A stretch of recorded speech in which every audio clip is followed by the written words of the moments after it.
Please welcome Dr. Richard Bunch. Thank you.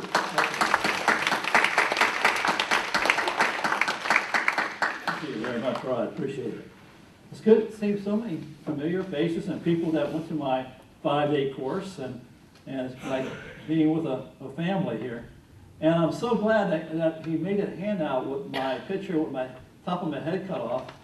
But unfortunately, he put my other picture up here, so you can see, anyway, you can see me that I lost my hair over time, which happens, I guess. But anyway, I'm excited about this. This is a fun little course seminar to give. And I kind of changed the name up. Office work is killing me because I hear that all the time. I know you say it all the time.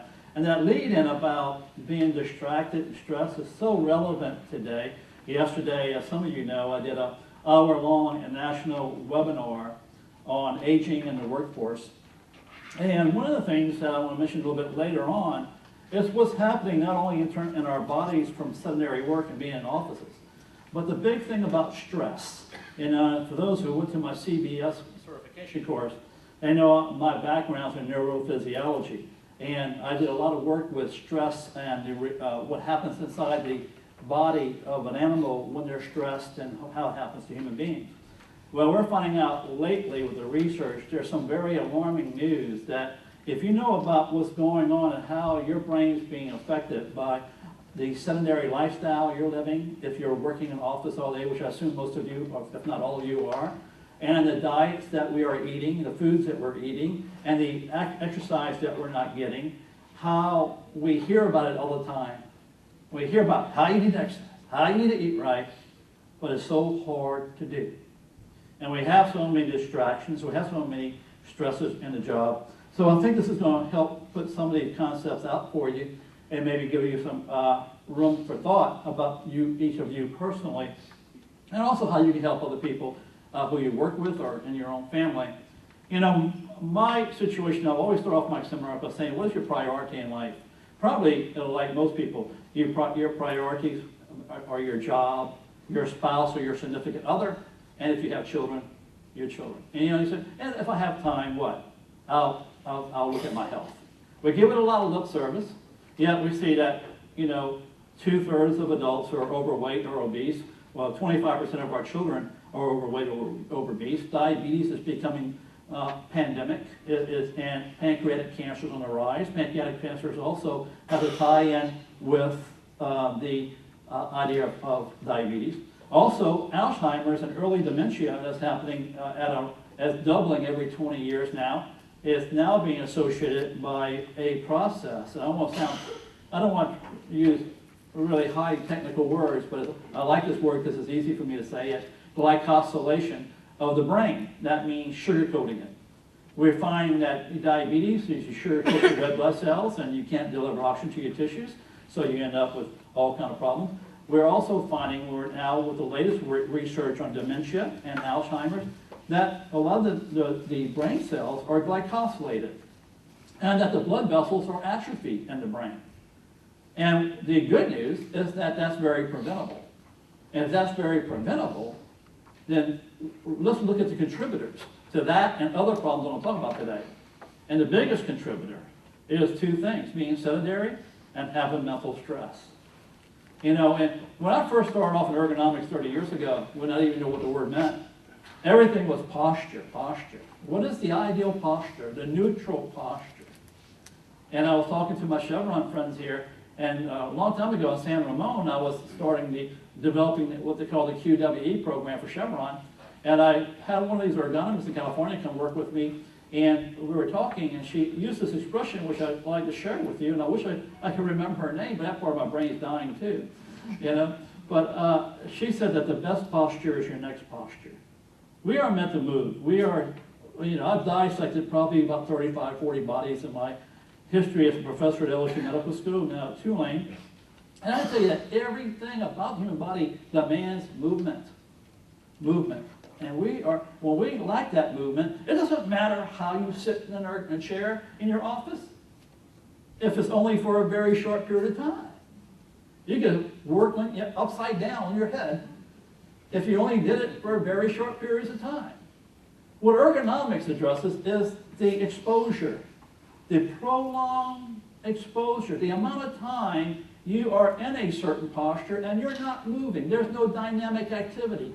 And without dynamic activity, you're not promoting lymphatic fluid in your body, blood flow in your body.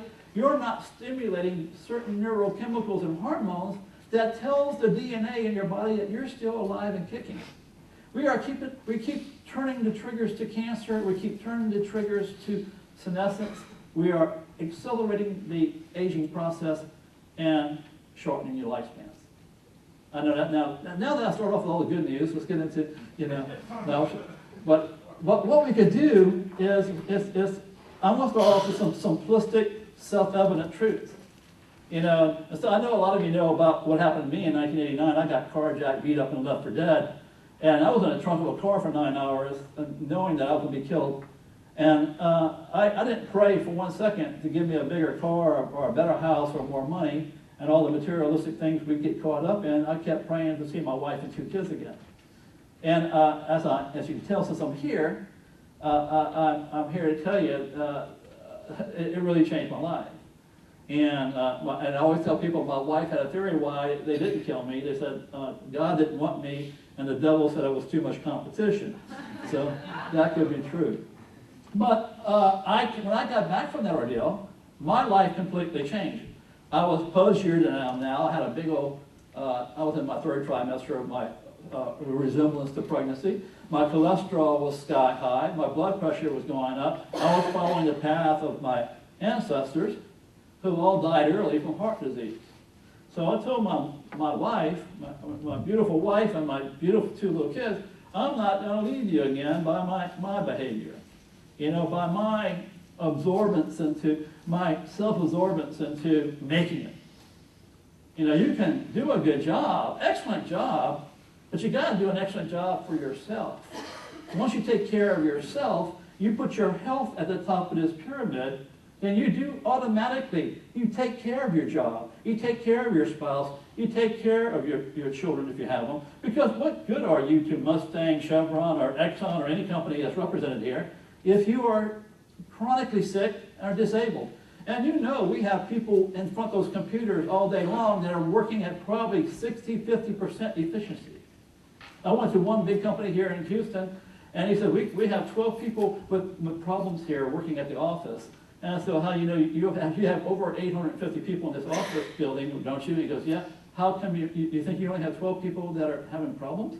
He goes, that's the only 12 that ever reported anything to us. So of course, what we did. We did a comfort survey, and over 80-something% of the people had some type of significant symptoms. Some extremely severe, to some not that severe. But it told the management that you have people here working in pain. I remember working with Chevron, and I used to come up here once a month and spend a whole day just evaluating employees who were being treated for a problem. So we close the door, evaluate them, and a good number of them would sit down. The first thing they do was start crying, just from the stress, because they said, I'm working in pain, and I'm working in pain. I'm afraid that I'm going to have, my boss is not going to think highly of me. I'm afraid I'm going to lose my job. And this is a big, big factor. When I hear a company say, well, we don't want to know about who's got problems, and I say, well, that's kind of crazy, because you're going to pay for this on the back end a lot higher than the front end. And I don't want to be crude here, but when you put your head in the sand, what's sticking up in the air? And so we have to change these priorities. And when I was way back when I'm in the left-hand corner, when I was a West Point cadet, there was a philosophy there. And the reason I brought this picture up was because we had a no-excuse philosophy. If you didn't run your 10-mile run with your 50-pound backpack in the allotted time, you couldn't say, well, sir, I didn't do it because I had a bad night last night, or I missed breakfast. You'd be walking door duty for a month. You can only answer in 3 ways at West Point: yes, sir, no excuse, sir. And we were saying no excuse, sir, quite a bit back in those days. And by the way, the man up to my left-hand shoulder, you might know him. You probably may not recognize him. That's David Petraeus. He was in my class at the time. Effects of being, shows you how old I am. Effects of being sedentary. It is tremendous on the human body. Some effects, let's say that recent publications show that, you double the risk of cardiovascular disease if you work sedentary every day. Your EMG activity, the muscle activity, electrical activity in your muscle, which is so important to stabilizing your DNA. And let me back up on that. Your DNA is dependent on stabilization by sensory cues it gets from tissues in your body, especially muscle. When your muscles become inactive, you might as well just tell the DNA you're dying. You know, remember the old days and the old Indian would get so old and he would wander off in the woods and lay down to die. You know, and they died. You know, they could send these sensory cues to our body saying, it's over.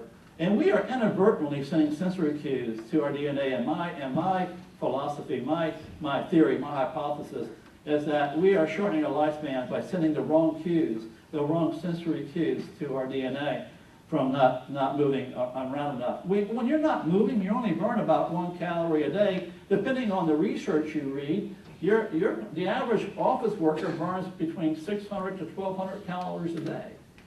You know, and the average woman ingests about 1,800 calories a day, and the average man about 2,300 calories a day. For the exception of Houma, Louisiana, where I'm from, where you can double that number. But the fact of the matter is, where does the difference go? You know where it's going. It's going into excess weight, and with that, diabetes, cancer, and cardiovascular disease. Of course, we have a cure for it down here called elastic pants, but that's not really the cure. We look at good cholesterol, HDL, drops around 20% just after 2 hours of sitting without moving, which is terrible. We also know, and I didn't add it in the slide, that about an hour and a half or so, or about a little bit over an hour of sitting, if you're sitting slumped, and who doesn't sit slumped in here? I want to know. Because you say, you never sit slumped, you're lying. Or you're the exception to the rule. After an hour of sitting slumped, with your back rounded out, which is the #1 destructive posture of the body, you have lost around 33% of fluid in the disc of the lumbar spine. As much as that. And when you lose that much fluid to the disc, your disc starts to die. And when your disc starts to degenerate, it doesn't happen that moment. It may happen that year. It may happen 3 or 4 years from now. You don't know if because you work in an office was the reason that when you bent over to put something in the trunk of your car, you blew a disc. You say, how did you hurt your back? When I was bending over putting something in the trunk of the car. No, that's not how you hurt your back. You hurt your back because you lacked nutrition to your disc for the last 3, 4, 5, 10 years. Everybody's going to be different about that, right? Because you do all different genetically. Your biochemistry varies. You know, some people have a Michelin tire disc in their spine, some people have a Sears Roebuck Special, but you don't know what you have until it breaks down. So why are you going to allow it to break down? Insulin effectively drops when not moving, which is not good. Insulin is what regulates your sugar. And of course, we are sugar addicts in this country. You know, right now, people are picking up cookies, and I'm picking on that man back there. Thank you, sir, that was perfect timing. And look, I'm a sugar addict, and I really got to cut down, but if we really knew what sugar was doing to our body, an average human eats around 300 pounds of sugar a year. We eat more sugar in one day than our great ancestors ate in their entire lives. The process of too much sugar in the body called glycosylation is causing so much disease that it is theorized that 1 out of 3 children born today are going to be at high risk for developing diabetes and may lose as much as 17, 18 years of their lifespan. We may be raising a generation of kids that don't outlive their ancestors for the very first time. And it's becoming an unbelievably a cross burden to this country.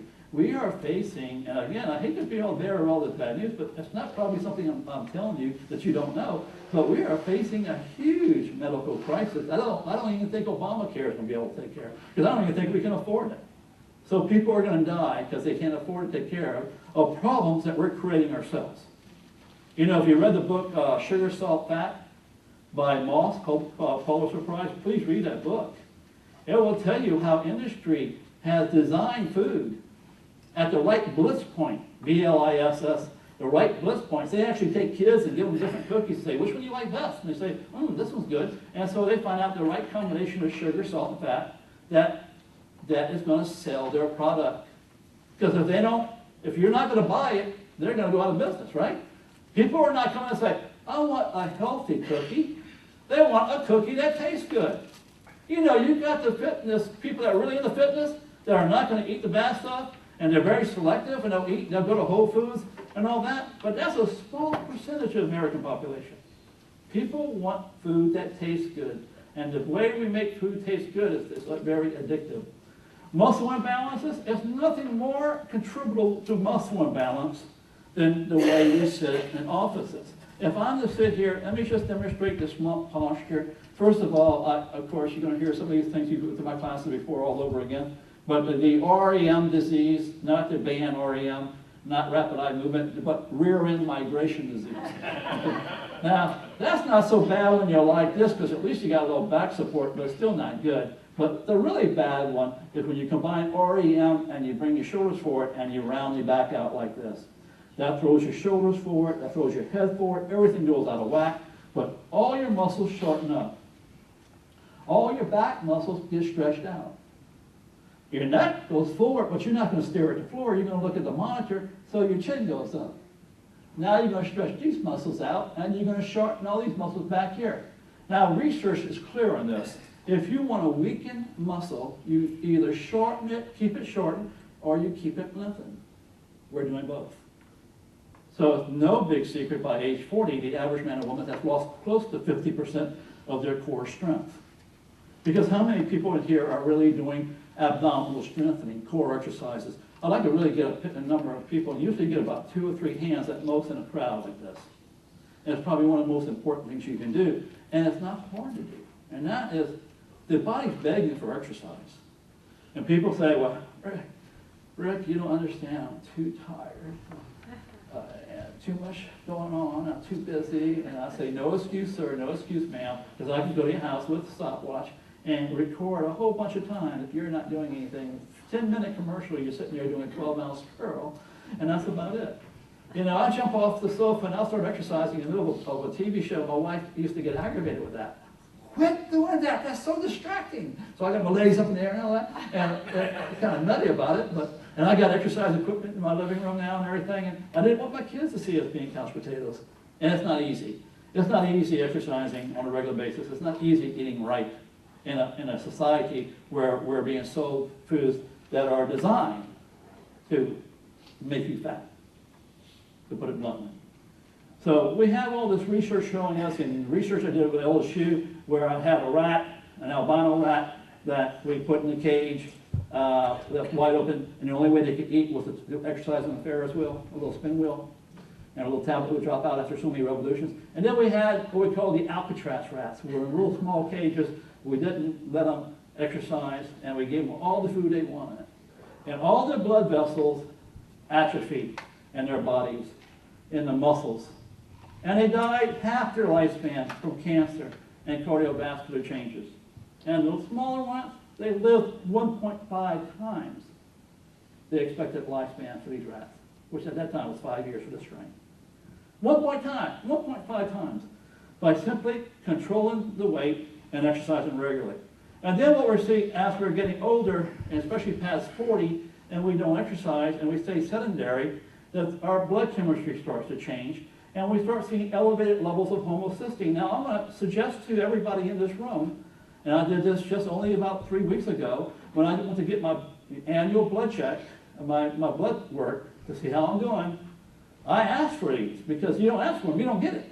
I said, I want homocysteine. Homocysteine, a check, when you get elevated homocysteine, your heart can stop beating like this. 30 to 40% of heart attacks are caused by elevated amino acids of homocysteine. You know what the primary cause is? Insufficient intake of raw green leafy vegetables. We don't eat raw vegetables, we eat cooked vegetables. We eat broccoli, when you pick it up, it looks like a wet worm. We don't eat raw foods anymore like our great ancestors did. So if you've got elevated homocysteine, you think your cholesterol's okay, your blood pressure's okay, and I'm not going to die of a heart attack, think again. I lost a secretary from elevated homocysteine. She died of a heart attack at 31. Elevated LDL from prolonged sitting and lack of exercise. That's your bad cholesterol. Also, LDL increases when you're under stress, and you're all under stress. And you're going to find also that your C-reactive protein increases with lack of exercise. And that is a pro-inflammatory, marker. And that is because we don't eat enough omega-3 products. We don't eat enough of that because we used to, our ancestors used to eat the squirrel that ate or the deer that ate the leaves, with the omega-3, but now we're eating chicken on corn-fed ingredients with growth enhancers and cattle with growth enhancers. And they have a minuscule amount of omega-3s, your anti-inflammatory, your good fats. You find them in avocados, you find them in fish, you find them in flaxseed, and there's different sources of it, which I'll go to later about time. Excess fibrinogen. As you get older without exercise, fibrinogen builds up, and that makes you throw clots called thrombi, which increases your risk for strokes. And then excess ferritin can contribute to oxidation of cholesterol that you're building up in the lining of your arteries. And women are really high on the list for this because a lot of women are taking iron supplements for no reason at all. An iron supplement might be okay when you're going through your menstrual cycles, or if you have a diagnosed iron deficiency. But if you're taking iron supplements post-menopause or you don't have any of those other issues, you could be actually promoting the oxidation of cholesterol. Do not take iron supplements unless your doctor says you have iron deficiency. So slope sitting, as I said, throws the head forward, which puts tremendous stress on the neck. You know, it more than triples the disc pressure at the base of your neck. That's why if the base of your neck is C5, C6, and C6, C7, if you know anybody in your office or in your life that has had neck surgery, that's probably where they had it. That's where 90% of your neck surgeries are. Same thing in your low back, L5S1, L4, L5. And when you're sitting slumped, those in my class have seen this, but when you're sitting slumped, the inside the disc of your spine, the jelly migrates backwards under tremendous pressure against the back wall of your disc, which happens to be 3 times thinner than the front wall. And this will not tell you when you're damaging it because there's no nerve receptors in the inside of the wall of your disc. If it was, you couldn't even sit here. And it's kind of like a pressure sore. The pressure from that jelly keeps pushing so hard on the back wall of that disc, it won't let fluid come back in because you're sitting like this the whole day. It won't let the fluid come back in, so what happens? You get anaerobic or lack of oxygen to that tissue. It starts to break down from the inside out. You start to get the proverbial tear in the dam, the crack in the dam. And that jelly should start going through and going through and going through. That's why we can take an audience like you, do an MRI right now, and find 40-something% of you with evidence of a herniated disc in your low back and not be symptomatic yet because it hasn't pushed the disc far out enough to press on that nerve behind it to cause pain. You don't have to have pain to have damage. And that's one thing that I'm always testifying in court. So-and-so hurt their back with this, doing this. Yes. Well, they didn't complain of pain at the time that it happened. Right. What's your point? You can't have pain when there's no pain receptors and the structure is being damaged at first. It followed the pattern that we would expect for a herniation. So we looked at this. And so, you know, there's a lot of issues about this jelly coming out. But by getting up, getting out of that slump posture, and by when you're sitting, having a proper lumbar cushion in the right location, and you're rearing all the way back in that seat, and remembering about your body position, and by getting up frequently, at least once every 45 minutes, if not more, and getting up and moving around, and especially doing that old back extension exercise, to take that jelly that's tearing through the back wall while moving it forward, milking it forward, well, let that back wall heal up.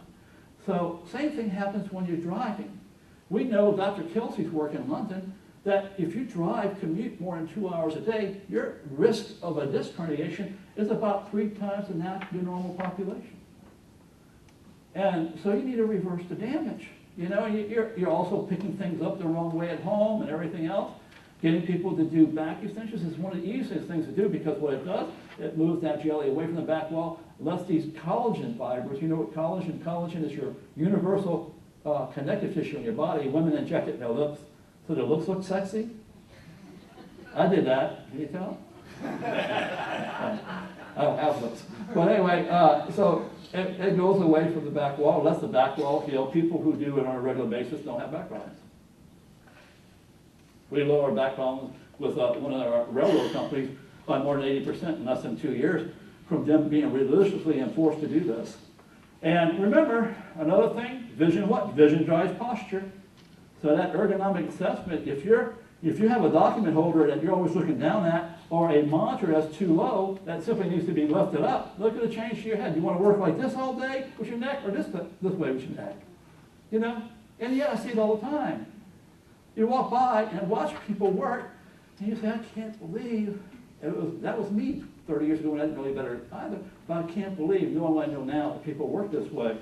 So effects of poor posture can even be more dangerous than you ever imagined. Is it can, when you say office work is killing me, it can be killing you. And I know you know where I'm going with this. Because when your head goes forward, have anybody ever heard of the bow hunter stroke or the beauty parlor stroke?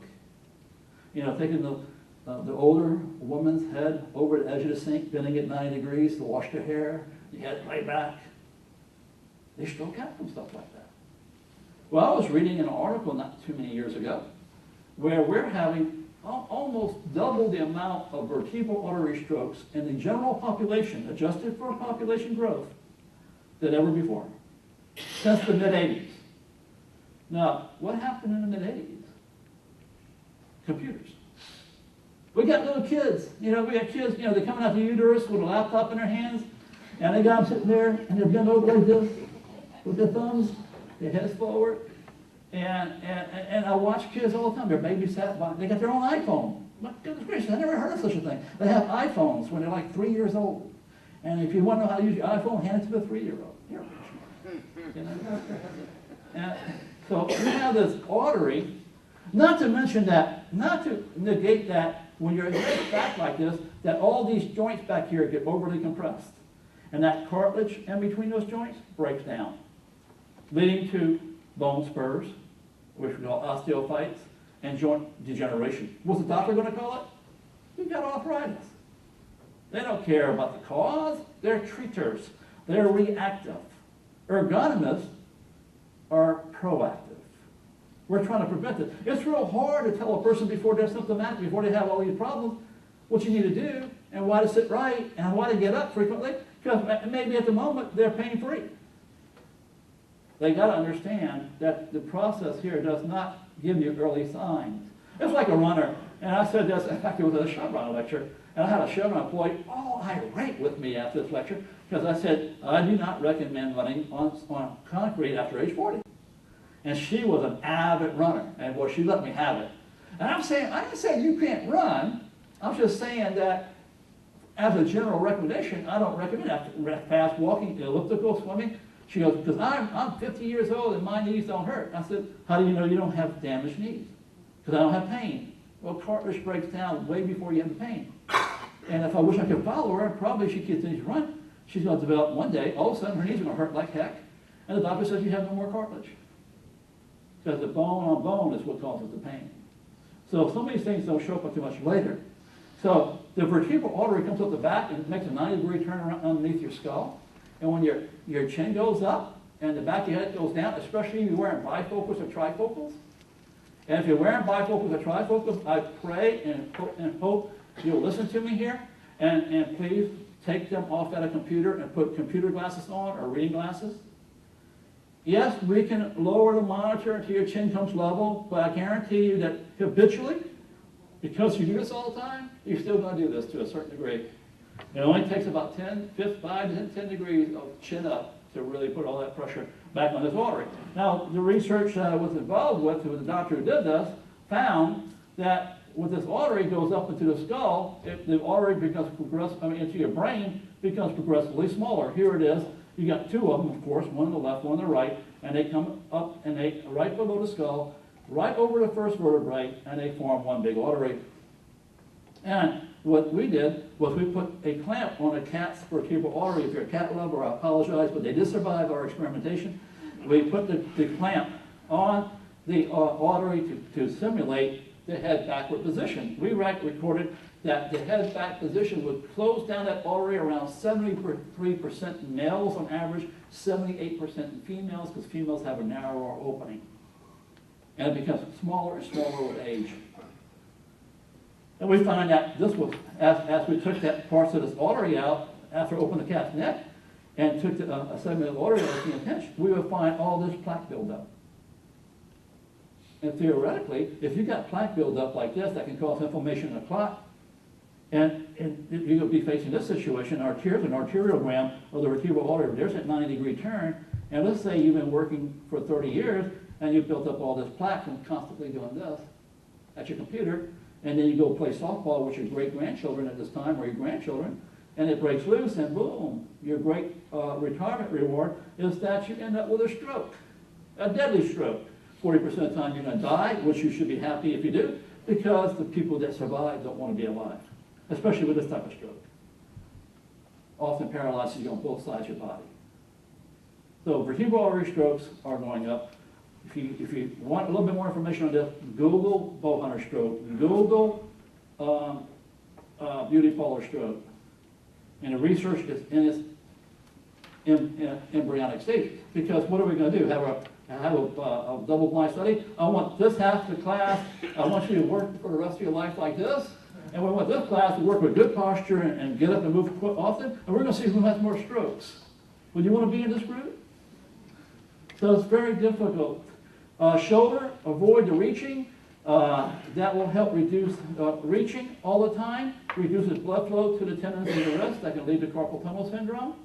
Make sure your wrists are not deviated. You know, I'm not going to regurgitate all the common ergonomic issues. I just want to hit some of these main points. Here's my brother, who's a plastic surgeon, does a lot of reconstructive surgery, and he does carpal tunnel release, and there's the nerve being compressed by a swollen tendon in the wrist. So the fast approach is this. Flexibility. You need to get up and stretch often. The more flexible you are, the less likely you're going to have a pull or a strain or a sprain that can cause. Once you have a strain or a sprain, it's not like, oh yeah, it's temporary, it goes away. It leaves scar tissue. It leaves now that you don't have that range of motion in your ankle like you used to, which throws all your balance off and accelerates degeneration in other parts of your body. So the more trauma you create to your body in life, the more arthritic you're going to become. Aerobics, my goodness gracious, you have to aerobic exercise 30 minutes a day minimally every day. And I'm just saying fast walking. Walking, really, it's just as quickly as you can, and you can do this anywhere. Because I saw you, I swear I saw everybody walking. You can walk. And every day I try to go home and walk. I do a different exercise with my wife when I can. And if I can't, because I'm not home, I'll do it at the hotel. I try to do it every day. If I don't exercise during the day, I feel extremely guilty. And that's by having that paradigm shift, where health becomes your #1 priority. FAST, S stands for strengthening. Pick up the barbell, the dumbbell, the exercise bands, do core exercises, modified push-up, strength, all these exercises, and make time. You have time, you just have to push it into your schedule. I'm not saying you're not busy as heck, and I can appreciate that, but you have time to exercise. And let's put it this way, if you don't, you better make time to be in the hospital. You better make time for when the doctor says you have cancer, because people don't really relate exercise to cancer. And exercise, a lack of exercise is one of the big contributors to cancer. And stress. So walk more for your health. You use an elliptical system. My son hurt his knee playing basketball. He couldn't jog anymore. So I ordered an elliptical system for him. Low impact. Stationary exercise bikes. Swimming. All these things you know about. Strengthening exercises. Strengthen those core muscles. Good standard push-ups are excellent ways to strengthen the arms and chest. Partial crunches. You don't have to do a full sit-up. Just enough to clear the scapula, the shoulder blades. And then you add a little leg lift with it. And then you can add a little rotational movements with it. You can do it and breathe out. Every time you go up, breathe out. It makes it easier and it's healthier for you. You don't do it because, honestly, you don't think about it. Honestly, how many of you going home, working all day at a computer, jump on your, after you eat dinner, take care of all your house chores and your kids, you get on the sofa and you pull out a laptop. And now you're working until you go to bed at night and you find, I can't go to sleep, I have insomnia. Because your brain's going like this. Use equipment with fixed weights. They're safer than using free weights, but I'm a big advocate of free weights if you know good technique. You just have to know good technique. Avoid sugar as much as you can. I'm not saying completely, but reduce it drastically. By the way, this is what's out 24/7 at one of the drilling rigs where I consulted at. We took these desserts and took it off the display and put it in a closed cabinet with a sign that said dessert. We cut down the intake of desserts by 50%. Out of sight, out of mind. So when you put cookie jars out and candy jars on your counters at home, and your kids walk by it, that's like putting, for me, that's like putting cocaine out on the table, and I'm a cocaine addict and I can't get it. That's not going to happen. If I walk by there, I love brownies. If I walk by there, I'm going to steal 2 or 3 brownies. I'll make sure you're not looking, so you can't call me a hypocrite. You know, and by the way, let me protect my hypocrite protection here. If you ever see me eating a dessert at a restaurant, and before you lash in on me, ask me when's the last time I ate dessert. I didn't say cut it out 100%. I said cut it down, because I'm not giving it up completely. But the amount of sugar we intake every day is critical. Why are we fatigued by the time we get home and we don't exercise? Because of stress and eating habits. I'm going to go real quick on this about stress. Stress, let me tell you, this is extremely important. This is the latest, greatest research on stress. And it's sad, but it's true, that after around age 50, the stress hormones, namely norepinephrine or adrenaline, and the hormone cortisol, and corticotrophin releasing hormones, are found circulating in your bloodstream at much higher levels than when you were younger. So maybe now you know why your grandparents or your parents don't tolerate your children like they tolerated you. And my dad doesn't want to drive in traffic anymore. It makes him too nervous. What happened to him? You know, to me, I see it starting to happen. It's scary. I can usually just wait to get to the airport right before the plane takes off, and I just make it right in time, and I'm just happy as a lark. Now, I got to be at the airport 3 hours in advance, or I'm nervous, or I get nervous. These are, so if we are not, and somebody said it in here, where your boss or your manager comes and says, you got to do this, and you're not thinking of anything else, that's stress. I had a nurse that was crying to my wife, who's president of my company, and she said, what's wrong? She said, Dr. Bunch is putting all these jobs on me. I can't keep up. I'll bring my work home. And so Ellen, unfortunately, being married to the president, I get to hear it after hours. She says, what are you doing to Jane? And I said, what did I do? And she says, you said she got her doing 7 different jobs. And so I went and talked to her. I said, Jane, I didn't even know I did that. Because what we do, what anybody does sometimes, is just dump the work on whoever will take it off your shoulders, you know? And we got to get management to understand. I know I'm probably talking to a brick wall in some cases, but we got to get management to distribute work in a reasonable way. If your workers are going home, have them work at home because they can't do the work here. That's a big problem.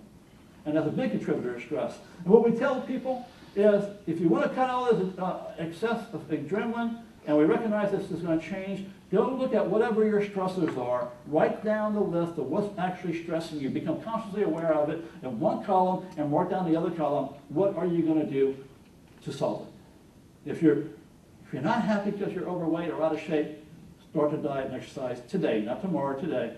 If you're spending too much money, cut up the credit cards, just take action. When you take action, stress goes down. I made friends with a friend who was mad at for years. We didn't talk to each other. And I decided I'm going to go talk to him. And we did everything but kiss by the time I left the office. And we're best friends again. Took a lot of stress off me. And he told me it took a lot of stress off him. And when we can't get rid of all our stress because you can't produce endorphins through exercise, that will cut the effects of all these circulating stress hormones by more than 50%. Also understand why you can't sleep at night. When you're stressed out, the circulating stress hormones, when they're elevated more because you're stressed, it activates part of the brainstem called the reticular activating system. That's responsible for making you very alert during a near life-threatening danger, fight or flight. But now it's just activating all the time because if you're getting over 40 and 50, those circulating hormones are higher. So if you're not managing stress, the other stress when you can, now you got all that activating system just keeping your progress right away. And so it fractionates your sleep. All these things are happening. Stress management is more important than most people ever realize. So should we exercise? Absolutely. Or should we eat? Because that's what people do. We medicate to get rid of stress, and that's where we go wrong, and we gain weight. And so how to remove fat from the arteries? We produce HDL. That's your fat remover. It goes into your bloodstream, it takes fat out the lining of the artery and brings it to your liver and turns it to harmless bile. You can't beat that. But you can't buy it, you gotta produce it. Otherwise, we start looking like this. And we start eating, and when we start eating junk like this, how can you not look like that eventually? Eat the right balance of foods, reduce your sugar, your high glycemic foods, reduce gluten, grains, and dairy foods. And I say stop them, I said reduce them. These are pro-inflammatory food products that are made by man. Avoid trans fats. These are partially hydrogenated fats that are so terrible for you that they made it illegal to even have it in California. Eat more fruits, vegetables, fish, and lean meats, grass-fed. So we were at a restaurant, my daughter ordered fish. I asked the waitress, is this pond raised or is it wild fish? She said, it's foreign pond raised. And so I said, don't get it, because there's too many pesticides and everything in that. It's hard to find good food. You got to look for it. Reduce caloric intake. Overall, we eat way too much. And you know, if you want to sit all day and not do anything, then you eat very little. If you want to sit all day and get away with that, you better exercise. If you want to eat whatever you want to eat, you better exercise a lot to get rid of it. So Goodreads, your South Beach diet, the paleo diet, hard to do, but completely. So I'm not a big advocate of anything 100%. But I do believe in the 6-meal plan. Eat a healthy breakfast in the morning. Eat a good healthy snack mid-morning like walnuts, a bag of walnuts, pecans, or almonds. An apple a day keeps the doctor away.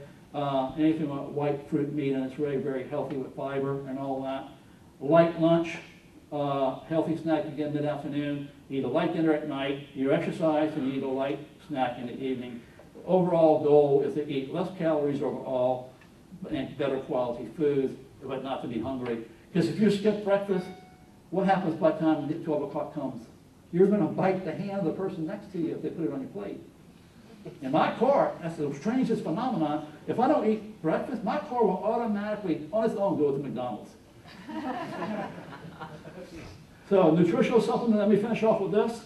I recommend that you consider, with your doctor's permission, getting a good multiple vitamin and add to that 400 milligrams of vitamin C, antiviral, D3, not D, vitamin D3, that's what's utilized, 1,000 international units, is anti-cancer.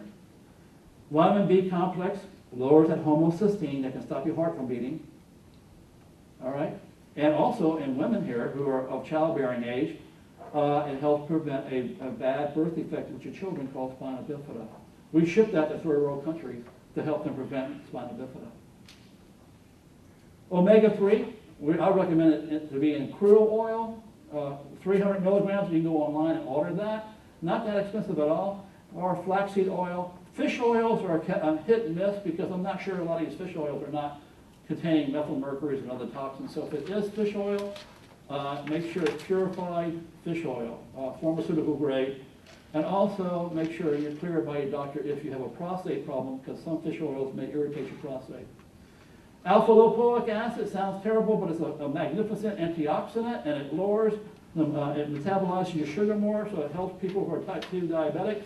Coenzyme Q10, I can't tell you enough about that. That smooths out your arterial walls, and it builds up the mitochondria, the energy-producing organelles in the cells of your heart muscle, helps your heart stay younger and more efficient, extremely valuable. We start losing that after age 40. And minerals like your calcium and all these things. Avoid iron, again, if you're a woman. And I'm going to tell you about this. This is best taken on whenever you eat. Don't ever take it on an empty stomach. This is best gotten from food, animals and plants. So if you live on a farm, no stress, and everything you eat is being pulled out the soil, off a tree, off a bush, then you don't need to do this at all. All right? And make sure you check with your doctor first. This is my father at 83. If you don't want to know about cancer, if you don't want to go get checks because you're afraid to know, like my father was, and my brother and I forced him to go get a medical check when he was 60 because cancer runs in the family, and we found out he had precancerous polyps in his intestines. If he had not had those removed, he would not be here today. My dad goes out hunting with me, fishing with me. He's 83 years old. By the way, that's his happy face, sad face, and mad face all over. And I'm proud to say that at 60, I just ran a 15.5 mile run with my daughter, who I'm arm around, through the mountains of Alaska. And my point is this: try to take care of yourself so you can enjoy things like this. If I had not taken care of myself, I could not have had this wonderful experience with my daughter, who still talks about it still today. So, and look, if you do my program, this is how you look. So anyway, thank you. I know I ran over. I apologize. And are there any quick questions that I can answer?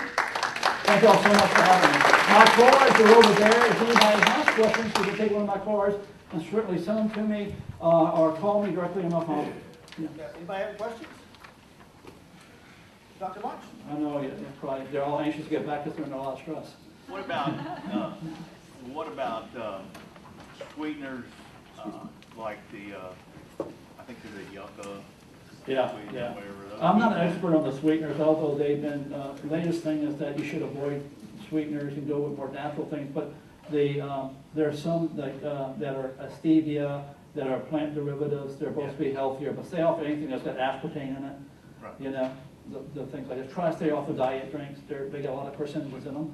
And of course, stay off all sugar soda drinks. I get my patients to lose weight right away by first thing getting them off of sweet beverages. You know, we were laughing about tea down the south. When you say they ask you want sweet tea or unsweetened, and boy, when they say sweet, they really mean it. If you actually put some sweetener in it, you're gonna see. But any other questions? Well, I guess I do have one, and I know you may not know, but I do have a mom right now with Alzheimer's, so we're going through the turmoil. Yeah, I'm sorry to hear They're calling that. that the new diabetes 3. They are calling new diabetes 3. But there's also been research that there's been a lot of metals, The toxins. iron, Yes. all that stuff. So Yeah. are you? Yeah, there's nothing in medicine as far as causation that's pure. Like, oh, it's only excessive sugar. You know, if you look at the brains of Alzheimer's, I've looked at sections of brains of Alzheimer's, they have amygdaloid complexes, which are composed of toxic metals, excessive ferritin, iron, fats, a lot of fat, and a lot of sugar. So you can only control what you can control. And we know that exercise reduces that risk. And then we can offset, there are people with genetics where they have a strong tendency. If you see that, if your mother, her mother's mother, and all down the line had Alzheimer's, you better look at their lifestyles and be completely different. Because genetics is a gun, your lifestyle is a trigger. If I follow my parents' lifestyles, I'd have cancer or heart disease, or both right now. And I don't think I have any of that right now. So, and I know it's a horrible thing to go through, because there's a loved one that doesn't even recognize you, and I don't want to go because I might make you upset. But I deal a lot with people that are come to me about dementia in their family. Dementia usually starts in their 60s, and there's some people get it as early as 40s, but it's very rare. More often it's in the 60s, and they're seeing this high level of glycosylation. We know that sugar is toxic to the body. If you take nothing out of this class about anything, then take one thing: cut down the sugar intake in your diet as much as you can. You can't go wrong, and you're going to go through a withdrawal. You're going to feel bad. It is an addiction to sugar, and so you got to eat something that's not sweet to help offset that crave. Because when sugar's elevated, insulin comes up. And insulin will drop the sugar level in your blood so low you become hypoglycemic. And when you're hypoglycemic, you gotta have something sweet or you feel horrible. And then what you do is you pile in something into your body that's sweet, and you start the cycle all over again. You gotta break that cycle. And the thing about office ergonomics is that the issue is, yeah, let's get good posture, let's move often. But you gotta look at the whole impact of office work is the biggest threat to you is sedentary. And we are not meant to be sedentary. We were meant to be hunters and gatherers. And we're not. I have a quick question about partial fasting, not intermittent fasting, but partial. I read this article in the Reader's Digest a few months ago, Yes. and I've heard a lot of talk about this. You're saying one effective way to cut weight is 2 days a week. You cut down your calories to about 600. the digest even went on to give a sort of a diet for the day, very tasty, including grapes and stuff like that, but 600 calories. And they said those 2 days, the body is then forced to eat up on some of the fat that is Yeah. accumulated, and yet you go about your normal day. And I wanted your views on that. That do you think there's some potential for this? There's potential, and there's a lot of debate about it, because you have that theory that you're going to cause a catabolism of the fat, but at the same time, they feel that it activates, it affects ghrelin and leptin hormones in the brain that control your hunger drives and make the hunger drives peak. And the fear for most people is that those hormones go up, they feel like they're starving, so they fast that one day, then they overeat the next.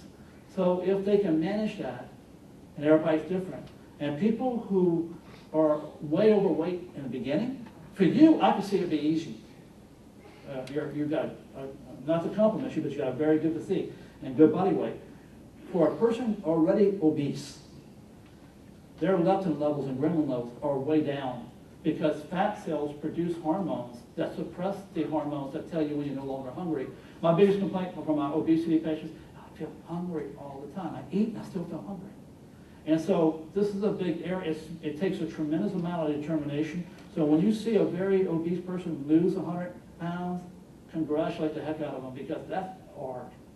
But there is things to be said about fasting. But I think going from one extreme to the other triggers these hormonal responses that some people can do and get away with it, but many others can't. And there's still a lot of research on it. That's a great question. Any other questions? Yes? You said to eat like raw fruits and vegetables. Right. What about juicing them? About what? Juicing? Juicing, you're taking all the fiber out of it, and so that's the problem. So what you're doing, you're raising the glycemic index, which means your fructose level is going to go way up if it's fruit. If it's vegetables, you're going to get all the minerals and stuff out of it, but one of the important ingredients is you're losing the fiber. I think juicing really gives you good energy. I like juicing, but if I'm going to juice, I like to eat something with it that has fiber, so that you'll get the best of both worlds. Yeah. Great question. Anything else? Thank you all so much, and Happy New Year. Thank you.